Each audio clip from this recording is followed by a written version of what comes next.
તો ઉર્જા અને કાયદા મંત્રીએ વિદ્યાર્થીઓને શુભેચ્છા પાઠવી છે। ધોરણ 10 અને 12ના બોર્ડની પરીક્ષાર્થીઓને શુભકામના પાઠવવામાં આવી। વિદ્યાર્થીઓએ પરીક્ષાથી ડરવાની જરૂર નથી તેવું કૌશિકભાઈ વેકરિયાએ કહ્યું।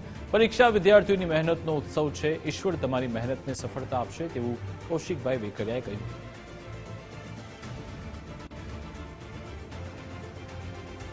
ધોરણ 10 અને 12ની બોર્ડની પરીક્ષાની શરૂઆત થઈ રહી છે। તેવામાં મંત્રી કૌશિકભાઈ વેકરિયાએ પણ વિદ્યાર્થીઓને શુભેચ્છા આપી, શુભકામના આપી। તેમણે કહ્યું કે વિદ્યાર્થીઓ પરીક્ષાથી ડરવાની જરૂર નથી। આ તમારી મહેનતનો એક ઉત્સવ છે। ઈશ્વર તમારી મહેનતને સફળતા આપશે તેવું તેમણે કહ્યું।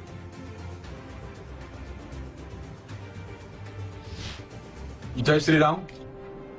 માં સરસ્વતીના શરણોમાં પ્રાર્થના કરું કે આવતીકાલથી બોર્ડની પરીક્ષાનો પ્રારંભ થઈ રહ્યો છે ત્યારે તમામ વિદ્યાર્થી મિત્રોને હૃદયપૂર્વકની શુભકામના પાઠવું છું। પરીક્ષા કોઈ ડરવાનો વિષય નથી। પરીક્ષા તો તમારી મહેનતનો ઉત્સવ છે। જે વાંચ્યું છે એ પર વિશ્વાસ રાખો, જે શીખ્યા છો એની શાંતિથી લખો।